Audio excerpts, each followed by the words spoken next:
Hello, assalamu alaikum, and welcome to yet another episode of Why is the Presence Behind the Journey in Association with Timur Events. This is your favorite host, Sanzida Munir. Before starting the show, let's start with a small recap.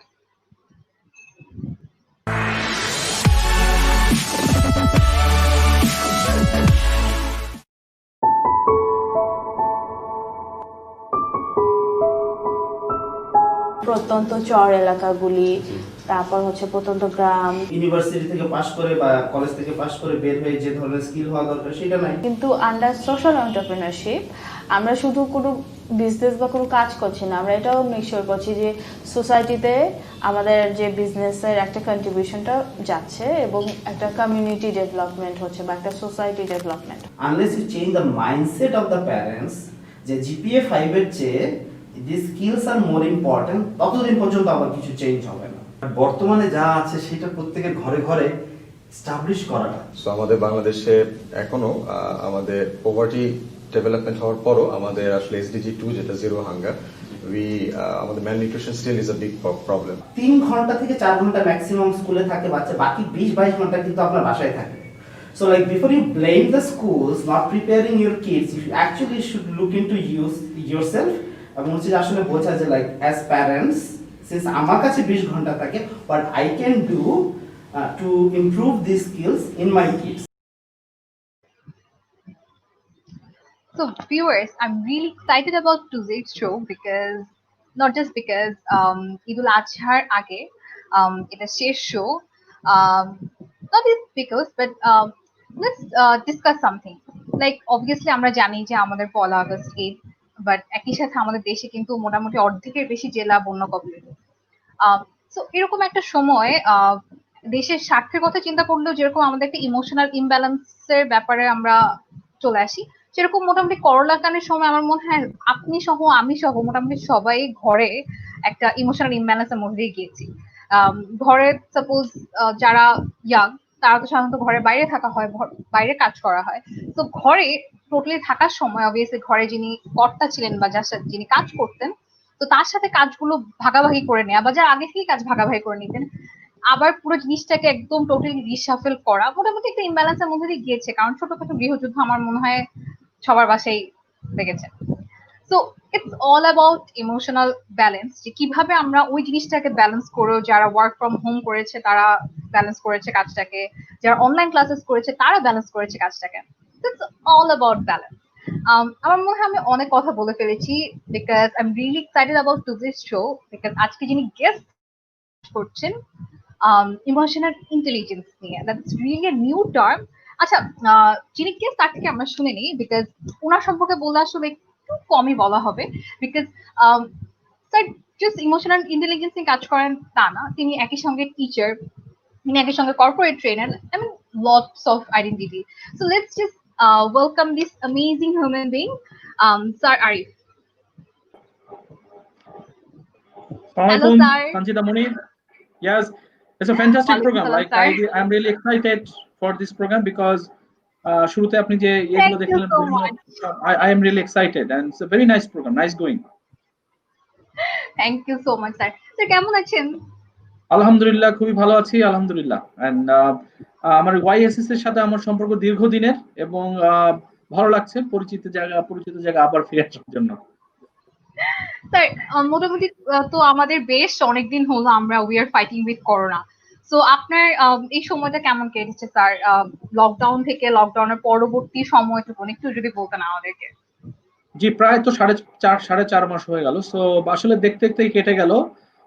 আমরা কিন্তু online ক্লাসে পুরো কার্যক্রম চালু রেখেছি। So আমার কিন্তু যদি বলি যে প্রফেশনাল যে কাজটা করি ওটা কিন্তু বন্ধ ছিল না। So I think that we are very lucky. I think that আমরা লাকিয়েস্ট বলবো, কারণ আমরা যারা কাজ করি, কাজের মানুষ, তাদের কাজটা বন্ধ থাকলে কিন্তু খুব ফ্রাস্ট্রেশন হয়।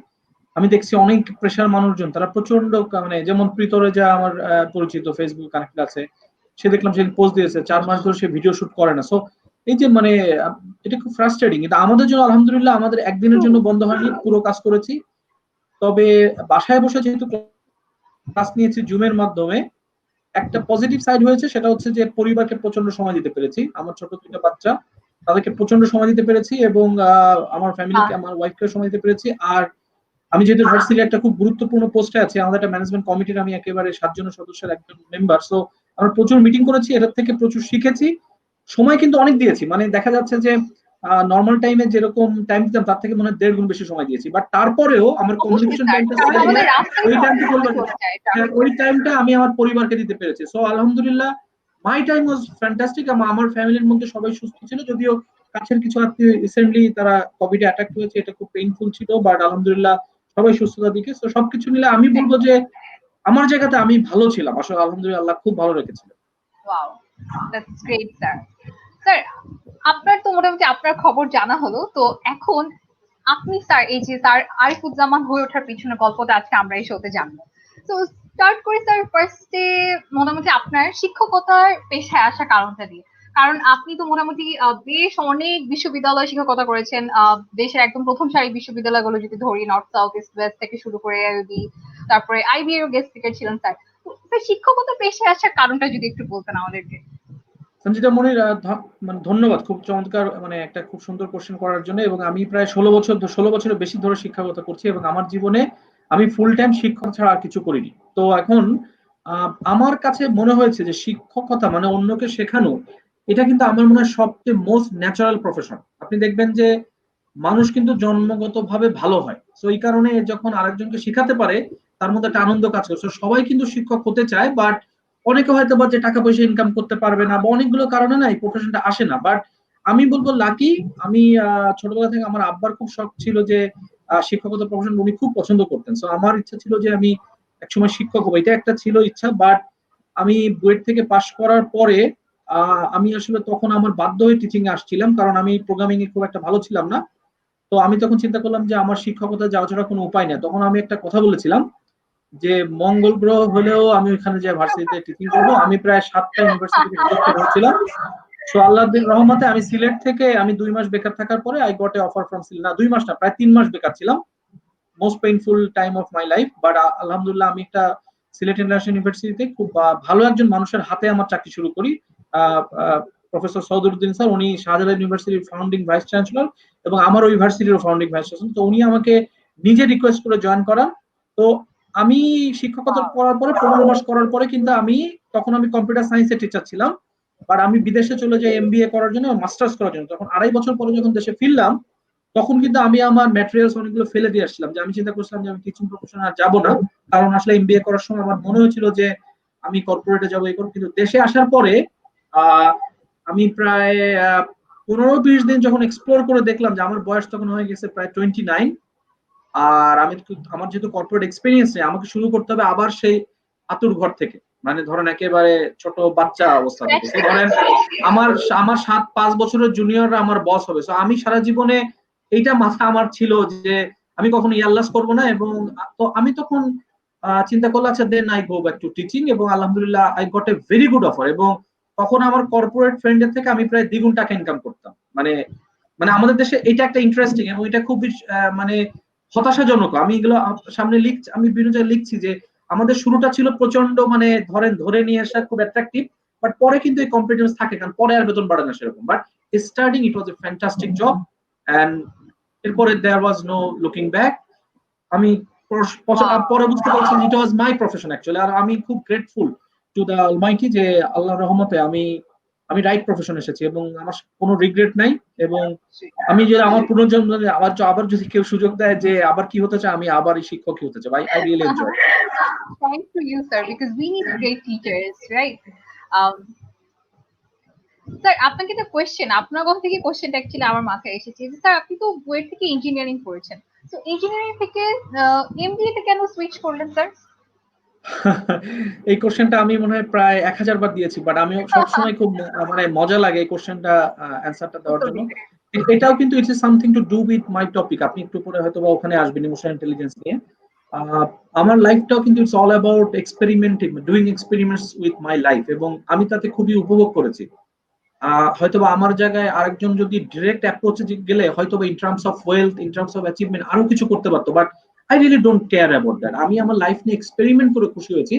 তো আমি ছোটবেলা থেকে ম্যাথমেটিক্সে ভালো ছিলাম এবং আমার ছোটবেলা থেকে স্বপ্ন ছিল যে আমি সারা জীবন যেখানে যে ফার্স্ট হবো। যেমন আমার ছোটবেলার স্বপ্ন ছিল আমি 2টা বোর্ডে ফার্স্ট স্ট্যান্ড করবো, এবং আমার আব্বা আমাকে ওইভাবে ইয়ে করতেন। হঠাৎ করে ক্লাস 4-এ থাকা অবস্থায় আমার এক বড় ভাই, নিজের আপন ভাই, তার সাথে কথা প্রসঙ্গে বুঝলাম যে বুয়েট হচ্ছে বাংলাদেশের সবচেয়ে বেস্ট ইউনিভার্সিটি, সারা বাংলাদেশের সবচেয়ে টপ 550 জন ওখানে সুযোগ পায়, আর তার মধ্যে আবার বেস্ট 30 হচ্ছে কম্পিউটার সায়েন্সে পড়ার সুযোগ পায়।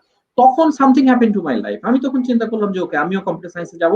এবং এরপর তো আমি যখন ম্যাট্রিক এবং ইন্টার রেজাল্ট বের হওয়ার পরে যখন পত্রিকায় ভরে যেত যে ওই বাবা মা, আমার ছবিগুলো মনে আছে যে ছেলে বসে আছে, বাবা মার ঘাড়ে হাত দেওয়া, এবং জিজ্ঞেস করছে তুমি কি হতে চাও। তো ওদের বেশিরভাগ দেখলাম ফার্স্ট, সেকেন্ড, থার্ড, ফোর্থ, ওরা সবাই বলতো যে আমি বুয়েটে কম্পিউটার ইঞ্জিনিয়ারিং করতে চাই। Wow, it's like with my dream, আমিও হতে চাই।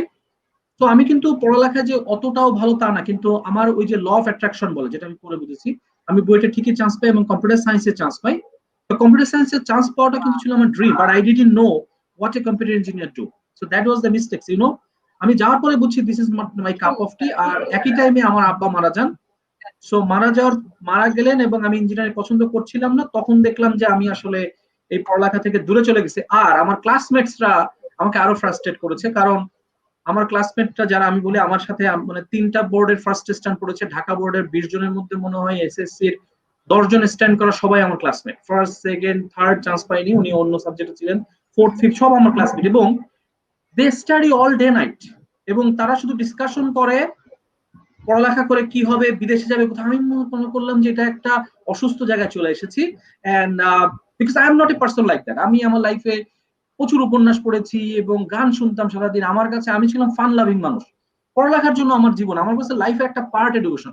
তখন আমি বুঝছি যে না, বুয়েটের সাথে আমার হবে না, আর ইঞ্জিনিয়ারিং আমার পেশা হবে না, কারণ I love to spend time with people. আমি বিশ্বাস করবে না কেউ, আমি প্রথম সেমিস্টারের within 2 months I took the decision যে আমি কম্পিউটার সায়েন্স ইঞ্জিনিয়ারিংটা শেষ করব। যেহেতু ভর্তি হয়েছি, এখান থেকে আর বেরোয় যাওয়া যাবে না, সমাজের মানুষজন খারাপ কথা বলবে যে পাশ করতে পারে না। আমি তখন ডিসিশন নেই যে আমি 4 বছর পরে ঠিকই এমবিএ করবো। আল্লাহর রহমতে আমি পাশ করলাম। আমি পাশ করেছি একেবারে রাইট টাইমে। রেজাল্ট খারাপ ছিল না, পরীক্ষা 2-3 দিন আগে পড়তাম, কিন্তু আলহামদুলিল্লাহ আমার ছোটবেলা থেকে আমার মেমোরিটা ভালো দিয়েছে আল্লাহ। তো আমি পাশ করেছি, আমার কোনো ফেল টেলও নাই, ভালোই রেজাল্ট করেছি। আমার হলের অনেক ছেলে পেলে ধারণা করতো যে আমি মনে হয় ঠিক টাইমে পাশ করতে পারছি না, কারণ ওরা দেখতো যে আমি সারাদিন বাইরে বাইরে ঘুরতেছি, কোনো পড়ালেখা করে নেই। ইভেন আমি বুয়েটে 30% মতো ক্লাস অ্যাটেন্ড করেছি। সো পরে কিন্তু আমি ঠিকই লাকিলি আই ওয়াজ লাকি যে আমি এমবিএ করার সুযোগ পাই।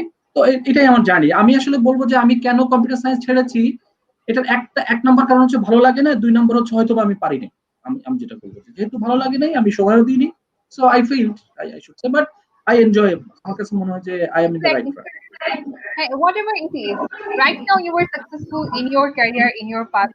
I mean, that's the most important thing. Sir, আমরা ইমোশনাল ইন্টেলিজেন্স নিয়ে একটু পরে কথা বলবো। আপনার শৈশব নিয়ে যদি একটু ছোট্ট করে আমাদেরকে বলতেন। আমি আসলে রিসেন্টলি একটা আর্টিকেল এসেছে যে সেটা বলছে যে মানুষ মানে কি মানুষকে সুখী করে না, এটা নিয়ে প্রচুর গবেষণা হচ্ছে। কিন্তু আপনি দেখবেন হার্ভার্ড ইউনিভার্সিটি বা ওয়ার্ল্ডের সবচেয়ে ভালো জি, জি, ইউনিভার্সিটি গুলা এটা নিয়ে প্রচুর প্রচুর রিসার্চ করছে। রিসেন্টলি হার্ভার্ড বিজনেস স্কুলের 73 ইয়ার্স এর ডেটা নিয়ে একটা রিসার্চ এসেছে। তো জি স্যার। সবগুলো রিসার্চে এক এক ভাবে কথা বলে, বাট কাছাকাছি যায়। কেউ বলে রিলেশনশিপ মানুষকে খুশি করে, কেউ বলে যার শৈশব মানে মেমোরিটা ভালো। সো আমার কাছে মনে হয়েছে, যেটা আমি বিশ্বাস করি, মানুষের শৈশব প্রথম ধরেন 1 থেকে 10 বছর, এইটা মানুষের পরবর্তী জীবনে প্রচন্ড ভূমিকা পালন করছে। আমি খুবই লাকি, আমি পৃথিবীর মনে হয় সবচেয়ে ভালো বাবা মাকে পেয়েছিলাম। মানে আমার they have given me the best মানে চাইল্ডহুড, শৈশব। এবং আমার আব্বা আম্মাকে আমার চোখের সামনে কখনো ঝগড়া করতে দেখি নাই, এবং they had a great relationship. আর আমাদের পরিবার অনেক বড় পরিবার ছিল, এবং আমি সবচেয়ে ছোট, মানে আমার পরে 2 ভাই বোন ছিল, বাট তারপরে আমাদের 13 ভাই বোনের সংসার। তো সবকিছু মিলায় আমার চাইল্ডহুডটা প্রচন্ড ভালো। এবং আমি ছোটবেলায় সুইমিং করেছি আমাদের পাশের পুকুরে, যে আমরা ক্রিকেট ফুটবল খেলতাম। তারপরে আমরা ইভেন মানে পাড়া ওয়াইজ ক্রিকেট খেলতাম, যেটাকে বলা হয় যে ওই যে হোম এন্ড অ্যাওয়ে। আমার শৈশবটা অনেক মজা। হ্যাঁ, আমরা আমাদের এলাকায় ওরা বাইরের টিম খেলতে আসতো, আমরা আমাদের আশেপাশে সিএনবি সোনাডাঙ্গা নাম, আমরা টিম করে করে খেলতাম। আমি কিন্তু আমার টিমের খুব গুরুত্বপূর্ণ সদস্য ছিলাম। আমি ফুটবল, ক্রিকেট, ব্যাডমিন্টন এই 3টা খেলাতেই খুব ভালো খেলতাম। এবং ওই ছোট একটা এলাকায় আমার নাম ছিল, আমার ভাইয়ের নাম মনির, আরিফ মনির। আমাদেরকে ইভেন হায়ার করেও নিয়ে যাওয়া হতো মানে খেলতে যাওয়ার জন্য। বাট আমি ক্লাসে ফার্স্টও ছিলাম, ক্লাসে আমি ফার্স্ট বয় ছিলাম। বাট আমি প্রচন্ড খেলাধুলা করতাম, মানে সব ধরনের খেলাধুলা আমি অনুষ্ঠান করতাম। স্যার জেনে খুব ভালো লাগলো। আর এটা কিন্তু একদম সত্যি স্যার। আমিও কিন্তু সাইকোলজি নিয়ে পড়াশোনা করছি এবং মোটামুটি আমরাও এটা নিয়ে পড়ি যে শৈশবে কিন্তু বড় একটা ইম্প্যাক্ট ভেরি মানুষের জীবনে থাকে। এটা এটা it's very important for a person. Sir মোটামুটি তো আপনার শৈশব এবং আপনার শিক্ষা জীবনে খুব তাড়াতাড়ি কথা হলো, কারণ আসলে আমাদের হাতে সময় কম। সময় কম। এখন আসি যে বিষয় নিয়ে, সেটা হচ্ছে আপনি যেটি নিয়ে কাজ করছেন স্যার, এবং যেটি বর্তমানে ওয়ার্ল্ড এর অন্যতম ইম্পর্টেন্ট একটা টার্ম, যেটা হচ্ছে ইমোশনাল ইন্টেলিজেন্স অথবা ইআই যেটাকে আমরা বলি। স্যার আপনি একটু আপনার ভাষায় আমাদেরকে সহজ করে একটু বলতেন যদি ইমোশনাল ইন্টেলিজেন্স কি ইয়েস, একটা। এই জায়গাটায় আমি আমি খুব মানে গর্ব করব না, বাট এই টপিকটা বাংলাদেশে জনপ্রিয় করার জন্য আমার হাত আছে, এটা আসলে ভাবতে খুব ভালো লাগে। কারণ এই খুবই টপিকটা ভালো নিয়ে লাগলো। হ্যাঁ, বাংলাদেশে দু একজন আগে ছোটখাটো অ্যাঙ্গেলে কাজ করেছে 2013-14, but they really didn't know that it is going to be that much popular, because তারা নিজেরাই জানতো না যে এটা হাউ মাচ ভ্যালুয়েবল। তারা শুধু ট্রেনিং এর কারণে যে just want to make money, train করে একটা টাকা ইনকাম করবে। বাট আমি গত 3 বছর ধরে আই ওয়াজ সো প্যাশনেট, আমি ফেসবুক থেকে শুরু করে প্রথম আলো বিভিন্ন জায়গায় লিখি, বিকজ আমার কাছে মনে হচ্ছে this is the wonderful skill we all must learn. And emotional intelligence এই কারণে আমি এত বেশি পড়ালেখা করেছি, এই কারণে আমি খুব সুন্দর ডেফিনেশনটা দিতে পারবো। ইমোশনাল ইন্টেলিজেন্স যেটা, সেটা হচ্ছে যে খেয়াল করে দেখেন, আমরা যখন কোনো মেশিন তৈরি করি, মেশিনকে আমরা একটা ধরনের সক্ষমতা দিই। একটা মেশিন ওই সক্ষমতার বাইরে কখনো যেতে পারবে না, মানে আইফোন দিয়ে আপনি যা করতে পারেন ওর বাইরে যেতে পারবে না। বাট মানুষের সক্ষমতা হচ্ছে infinite, what people can not do. আজকে আমরা মার্সে চলে গেছে স্যাটেলাইট, রাইট? কারা কাটা পাঠাচ্ছে? মানুষ। তো ইমোশনাল ইন্টেলিজেন্সের the best part is that emotional intelligence আমার এই পুরো মনুষ্যত্ব বিকাশে সহায়তা করবে। তার মানে আমি কে এটা জানতে সাহায্য করবে, যার ফলে কি হবে, আমি আমাকে নিজেকে আমার সর্বোচ্চ সীমায় পৌঁছায় দেওয়ার জন্য কাজটা করতে পারবো। এটা হচ্ছে 1 নাম্বার, আন্ডারস্ট্যান্ডিং মাই ইমোশনস। কারণ এইটা পৌঁছাতে গেলে আমার ইমোশন বুঝতে হবে। যেমন দেখেন, অনেক ট্যালেন্টেড মানুষ আছে, তারা কিন্তু হঠাৎ করে রাগ করে তার ক্যারিয়ারটা নষ্ট করে ফেলে। জি স্যার। তাহলে এটা ইমোশনাল ইন্টেলিজেন্সের ব্যাপার, যে আমি যদি ইমোশনাল ইন্টেলিজেন্স ভালো থাকে, then I will interact with very nicely with somebody. আমি তখন দেখবো যে আচ্ছা, আরেকজন আমার সাথে রাগ করেছে, জেদ করেছে, সেটা তো আমার লাইফে আমি ইম্প্যাক্ট ফেলতে দেবো, ওটা তো external. So emotional intelligence will let you find out your inner side. আমি যদি ইনার সাইডটা বুঝতে পারি, then I can take care of that and I can improve in terms of humanity. তো আমি কোয়ালিটিতে আস্তে আস্তে উপরে উঠতে পারবো। আর আমি যখন নিজেকে বুঝতে পারবো, মানে আমি বুঝবো যে আমি একজন মানুষ, তখন আমি না আর একজন মানুষকে মানুষ হিসেবে বিচার করব। সো দেখেন, আজকে সমাজে যত সংঘাত, যত সমস্যা, এই সমস্যাগুলো কিন্তু বেশিরভাগই আসছে হচ্ছে বঞ্চনার কারণে। কারণ একটা মানুষ আর একটা মানুষকে তার রাইট থেকে বঞ্চিত করে। সো আজকে যদি আমি ট্রুলি ইমোশনাল ইন্টেলিজেন্স আমার থাকে, আমি আর একটা মানুষকে প্রথমে বিচার করবো মানুষ হিসেবে। আমি দেখবো না যে সে কোন ধর্মের, সে কোন দেশের, সে নারী না পুরুষ, সে বাচ্চা না কে। আমি প্রথমে চিন্তা আছে she is or she is another human being. So দেখেন, ইমোশনাল ইন্টেলিজেন্স যদি পজিটিভলি আমি অ্যাপ্লাই করি, যদিও এটা নেগেটিভ সাইড আছে, যার ইমোশনাল ইন্টেলিজেন্স ভালো, সে ভালো মানুষ হইতে পারে, খারাপ মনে হইতে পারে। ইমোশনাল ইন্টেলিজেন্স ইটস এ মানে এটা ম্যাসিভ টুল। ভালো মানুষের ভালো ইমোশনাল ইন্টেলিজেন্স হলে they can bring best thing in the society. এবং মানে হিউম্যান বিংস, মানে ইমোশনাল ইন্টেলিজেন্স মানে হচ্ছে আমি আরেকজনকে মানুষ হিসেবে দেখবো, যদি আমি বলি। So it's all about humanity, I should say. Sir এত সহজ করে এটা বোঝানোর জন্য আসলে থ্যাংক ইউ, বিকজ আমরাও যখন মানে বইয়ে পড়ি না, এত বড় বড় ডেফিনেশন পড়ে আসলে আমরাও ক্লিয়ারলি বুঝতে পারি না যে এআই বলতে আসলে কি বোঝে। তা আপনাকে অ্যাকচুয়ালি অনেক থ্যাংক ইউ যে এত ইজিলি জিনিসটা বুঝালেন। স্যার আপনার কাছে জানতে চাই যে আপনার লাইফে এআই ব্যবহারের মানে আপনি ইমোশনাল ইন্টেলিজেন্স ব্যবহার করেছেন এরকম একটা এক্সপিরিয়েন্স কথা যদি আমার সাথে শেয়ার করতেন। ইমোশনাল ইন্টেলিজেন্সের ইন্টারেস্টিং Obviously, এটা পার্ট তো একটা হচ্ছে যে, already আরেকটা আমি যদি রেজাল্ট বলি, ইমোশনাল ইন্টেলিজেন্স রেজাল্টটা বলি যদি, Sanjida Munir, emotional intelligence will make you a good human being, emotional intelligence will make you a good professional মানে good teacher, good boss, emotional intelligence will make you good husband, good wife, good child, good father, good mother. আমাকে ভালো বাবা করেছে। আমি আগে office থেকে আসলে মনে করেন আমার এমন অফিস থেকে কোনো ঝামেলা হয়েছে, আমি আমার বাচ্চা আমার সাথে খেলতে চাচ্ছে, আমি কিন্তু বকাঝোকা করছি। আমার ওয়াইফ বলছে এই তোমার বাবা কষ্ট করে এসেছে। বাট এই জিনিসটা এখন আমি করি না। আমি বাসায় ঢুকে এখন I make up my mind যে বাসায় ঢুকে আমি প্রথম আমার বাচ্চাদের কি ডিমান্ড আছে ওটা আমি মিটাবো। So my emotional intelligence has help me to do that. এবং এটা করতে যে আমি দেখছি যে আমি যদি বাইরের থেকে টায়ার্ড হয়ে বাসায় এসে টায়ার্ড হয়ে বসে পড়ি, আরো টায়ার্ড হয়ে যায়। বাট আমি যখন ওদের সাথে সময় কাটাচ্ছি, এটা আমাকে একটা এনার্জি দিচ্ছে। এবং আমি বাসায় এসে, আমার বাচ্চার বয়স এখন 2, ছোটটার, বড়টার বয়স 9। আমি গত 2 বছর বাসায় ঢোকার সঙ্গে সঙ্গে প্রথম কাজে 2 ছেলেকে নিয়ে বাইরে ঘুরতে চলে যেতাম, এবং এই যে আধা ঘন্টা 45 মিনিট আমি সময় কাটিয়েছি, আমার ফেসবুকে ছবিও দিতাম, এটা আমার জন্য একটা পুরো এনার্জাইজার হিসেবে কাজ করতো, মানে টনিক। আর সো এটা একটা ছোট এক্সাম্পল দিলাম। And emotional intelligence has made me better teacher, because আমি আগে অনেক ইমোশনাল ইন্টেলিজেন্স একটা বড় কম্পোনেন্ট হচ্ছে এমপ্যাথি, যেটা হচ্ছে আরেকজনকে বোঝা। আমি আমার ক্লাসের স্টুডেন্টকে নাও অনেক ভালোভাবে অ্যাড্রেস করতে পারছি। নাও আই রিগ্রেট, আগে আমি অনেক বাচ্চাদের, আমার অনেক ক্লাসের স্টুডেন্টের সাথে হয়তোবা আমার বিহেভিয়ারটা আরো বেশি পলিশ করলে ভালো হতো। আমি খুব কষ্ট লাগে যে আমার কারণে যদি কোনো বাচ্চা, মানে ছেলে মেয়ে যদি কোনো ভুল কোনো মেসেজ পেয়ে থাকে, যেমন আমি যদি বলি যে তুমি তো ক্লাসে রেগুলার না, কি করবা জীবন, এই যে এটা কিন্তু মানুষের মাথায় বসে যায় সাবকনশিয়াস মাইন্ডে, and they start performing very poor. কারণ ওর মাথায় আছে আর স্যার আমাকে বলছে যে I can not do anything, ও কিন্তু লাইফে ফেল করবে। আমি আপনাদের এই প্রোগ্রামের মাধ্যমে আমার সব স্টুডেন্টকে আমি বলছি যে যদি কোনো তোমাদের কারো জীবনে আমার জন্য নেগেটিভ ইম্প্যাক্ট, আমি ক্ষমা প্রার্থী, এবং please contact me, I will work on your subconscious mind যে ওই ভুলটা দূর করার জন্য। So it has made me a better teacher. আমি আমার স্টুডেন্টের সাথে নাও I can connect more, more authentically I should say, মানে আমি অনেক অথেন্টিক ভাবে এখন করতে পারছি। That's great sir. স্যার আপনার একটা আর্টিকেল পড়েছিলাম প্রথম আলোতে, মনে হয় আপনি করোনা পরবর্তী সময়ের জন্য বর্তমান থেকে প্রিপারেশনের যে একটা ব্যাপার বলেছিলেন স্যার।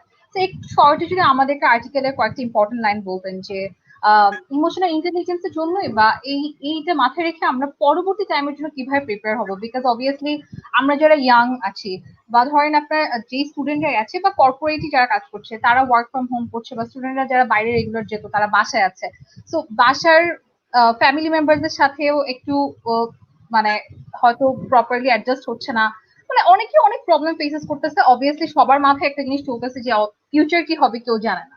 সো এই ক্ষেত্রে আমার মনে হয় ইমোশনাল অনেক ইম্পর্টেন্ট একটা জিনিস। আপনি একটু যদি আপনার আর্টিকেল থেকে শর্টে কয়েকটা লাইন আমাদেরকে বলতেন। জি, একটা জিনিস আমি বলবো যে সবার মধ্যে একটা টেনশন কাজ করছে। সো এই জায়গাটা সবচেয়ে বড় যে স্কিলটা লাগবে, সেটার জন্য আমি একটা খুব ছোটবেলা আমরা ট্রান্সলেশন করতাম যে Rome was not built in a day. So এটা মাথায় রাখতে হবে।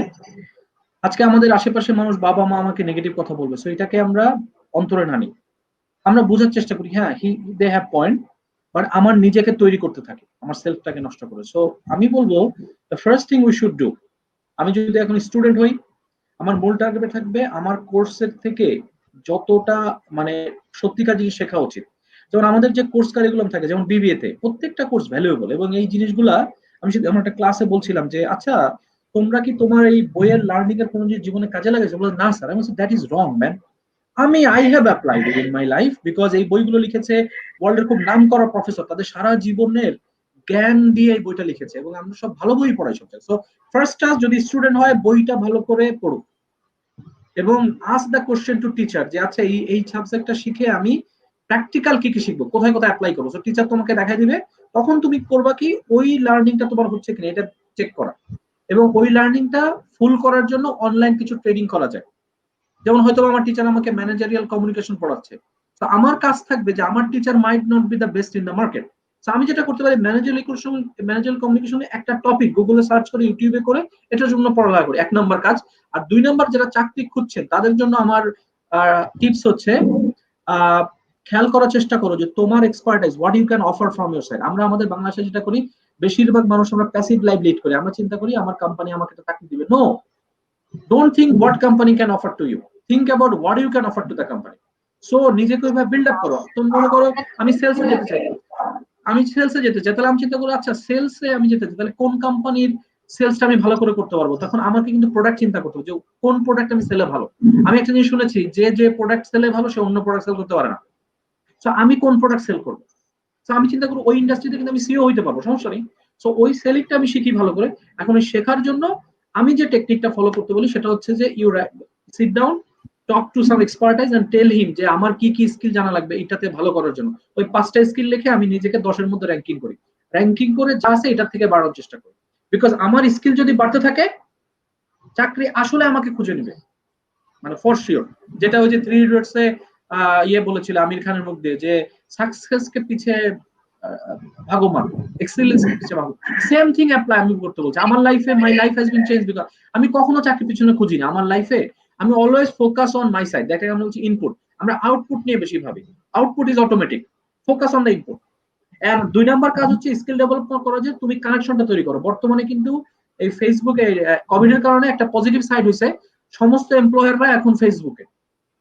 তো আমি চিন্তা করি আমি যে কোম্পানির চাকরির সাথে মিল আছে ওইখানে ওরকম 5টা লোককে আমি ফেসবুকে ইনবক্স করি না, বিরক্ত করতে থাকি যে hello sir, I have attended this program, I like this thing that you have told very well. আমি যদি বলি স্যার আমি খুব ফ্যান, আমাকে ডিলিট করে দেবে।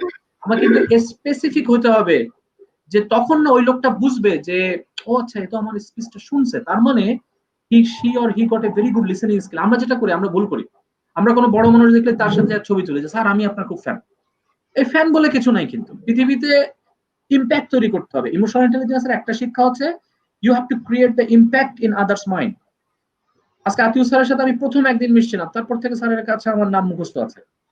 আমি এরকম লাইফে প্রায় 10টা বড়, আজকে যে আমাকে আপনি একটা পরিচয় করেছিলেন, আমি খুবই আসলে লজ্জিত হয়েছি। আমি সেরকম কিছুই না আসলে, কারণ বাট আমার লাইফে সবচেয়ে পজিটিভ সাইড হচ্ছে আজকে বাংলাদেশের 10জন লিজেন্ডের মধ্যে বেশিরভাগ লিজেন্ড আমাকে নামে চেনে। আকবর আলী খান স্যার, সালাউদ্দিন আহমেদ স্যার, আতো স্যার।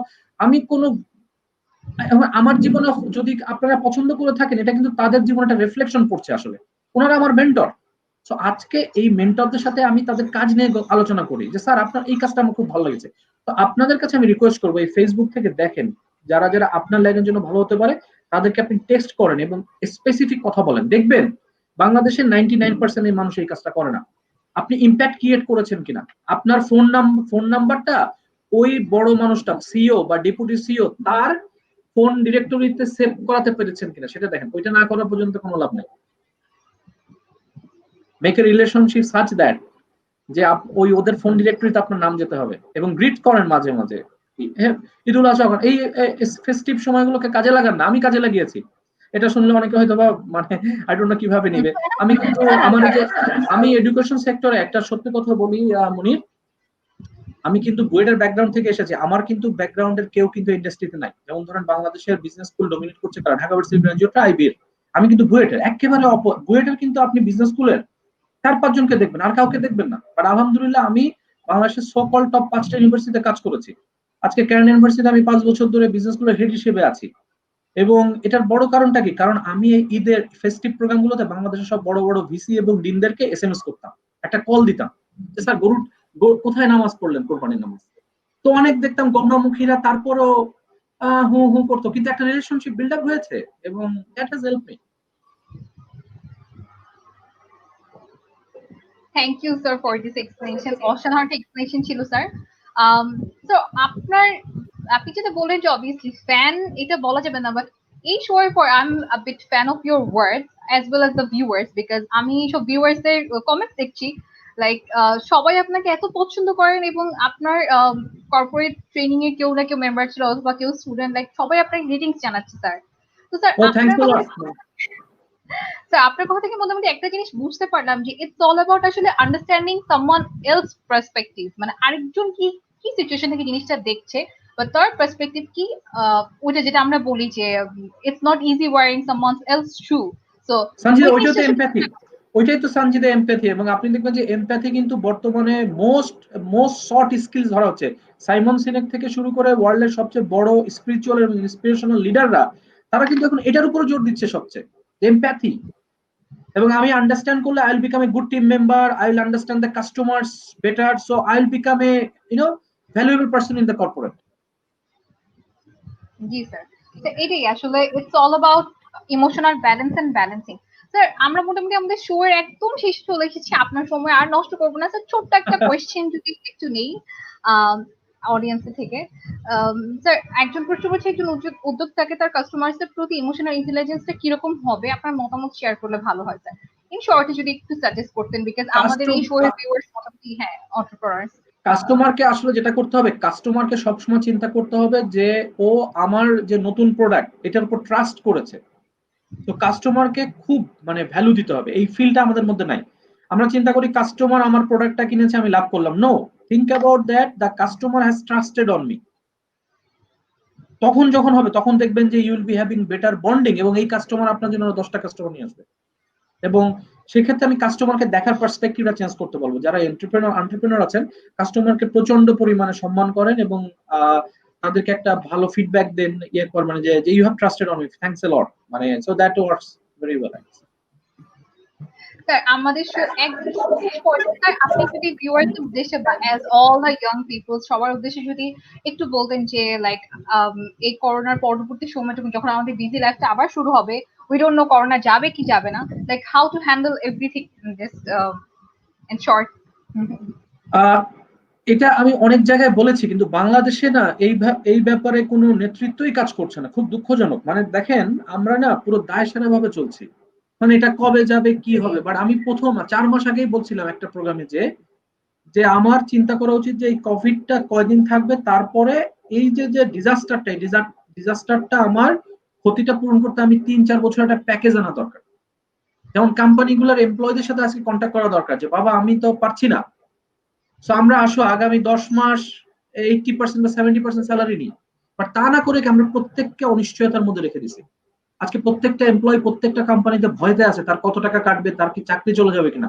ফেসবুকে জোকস চলে আসছে যে কোভিড এর পরে যখন ফিরে আসবে তখন ওই যে একটা ম্যাজিক্যাল চেয়ারের মতো, যে চেয়ারটা পাবে তার চাকরি থাকবে, বাকি সব চাকরি চলে যাবে। সো ইউ সি দ্যাট, এটা কিন্তু একটা খুব বড় দুর্ঘটনা। এবং বাংলাদেশে একমাত্র আমাদের মাননীয় প্রধানমন্ত্রী শেখ হাসিনা, উনি একেবারে ফ্যান্টাস্টিক কাজ করছেন, আর আমাদের গভর্নর আতিউর রহমান স্যার, এই দুইটা মানুষকে আমি দেখেছি যে ফ্যান্টাস্টিক্যালি তারা গাইডলাইন দিচ্ছেন। বাট আদার দ্যান দ্যাট কারোর মধ্যে কোনো লং টার্ম হলিস্টিক চিন্তা নেই। সো যারা তরুণ আছেন তাদের প্রতি আমার request, this is the best time of your life to prepare yourself, মানে invest in yourself, because investment has become cheap. আজকে আমি নিজে কয়েকটা ট্রেডিং করেছি 10% টাকা, ওয়ার্ল্ড ওয়াইড নাম করা। বাট আমি তরুণদের প্রতি রিকোয়েস্ট করবো যে বা আপনার যদি কাজে না আসে আমার শো দেখেন না প্লিজ। আজকে সারা লাইভ ফেসবুক খুললে এটা খুব বিরক্ত হয়ে যাচ্ছে, অনেকে লিখছে যে আগে টিভি দেখতাম না, মানে সবাই কথা বলে বলে টক শো দেখে বলে আজকাল এই টক শো ফেসবুকে চলে আসছে। বাট আপনারা প্লিজ আপনার লাইফের সাথে রিলেটেড গুলোতে সময় দেন বাবা। আমি দেখছি কিছু মানুষ আছে সবগুলো শুনতে যাচ্ছে এবং তার একটা কথা শুনে খুব ভালো লাগছে, এটা তো ওয়াজ মাহফিলের মতো type. No, be very specific, take control of your life, design your own life, man is the architect of his own fortune. এটা ম্যান বলা মিথ্যা কথা বলা হয়েছে, এটা পার্সন বলা উচিত, ছেলে মেয়ে সবার জন্য। সো নিজের লাইফটা নিজে ডিজাইন করেন, আর নিজে কিভাবে আপনি প্রিপারেশন নেবেন, কত টাইম কোথায় দিবেন, because time is the most valuable thing in your life. This is something that will never come back to you. এই টাইমটাকে কাজে লাগান। এবং বর্তমানে গ্রেট অপরচুনিটি আছে learning from this digital platform.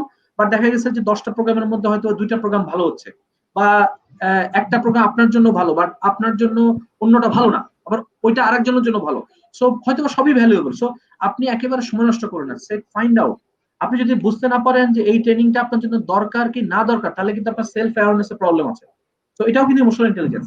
আসলে অনেকগুলো ধাপ আছে, emotional intelligence is a fantastic tool. So তরুণদের প্রতি আমি যেটা নির্দেশনা দিব যে আপনাদের টাইমটা প্লিজ খুব সুন্দরভাবে কাজে লাগান, বিকজ টাইমটা যদি কাজে না লাগান that is the highest risk you are taking. So don't take risk with your life, that is my request. Thank you so much sir, we are really glad to have you. আপনার থেকে অনেক সহজে আমি অনেক গ্রন্থগত জিনিসগুলোর যে ভাষাগুলো সহজে বুঝতে পারতাম না, আপনার থেকে বুঝতে পারলাম sir. Thank you so much. Sir আমার And মনে হয় ধন্যবাদ আপনি সঞ্জিদা, আপনার you are a fantastic anchor. So like thank you so much. happy to be like at this platform. Wonderful. It's a wonderful conversation. I think their audience is also liking it. G sir, there are a lot of comments. Um, sir, like I'm very happy to have you here. And then আজকের শোয়ে sir একদমই সময় শেষ। আরো যদি সময় থাকতো sir খুবই খুশি হতো আপনার সাথে আরো কথা বলতে পারে, বাট আসলে দুঃখজনক বিষয় সময় একেবারেই শেষ। স্যার এখানে আমাদের শো শেষ হয়ে যাচ্ছে। Thank you so much sir, খোদাফেজ। আল্লাহ হাফেজ, আল্লাহ হাফেজ, ভালো থাকবেন, thank you. Viewers, I guess like we're really happy to have Sir because in short sir আমাদেরকে অনেক কিছু বুঝিয়ে গেছেন। তো স্যারের ভাষায় যদি মোটামুটি বলি যে ইটস অল অ্যাবাউট কোন সিচুয়েশন হ্যান্ডেল করাটা, ইটস অল অ্যাবাউট আরেকজনের পার্সপেক্টিভ থেকে চিন্তা করাটা। তো আমার মনে হয় এই জিনিসটা যদি আমরা আয়ত্তে আনতে পারি, things will get way easier.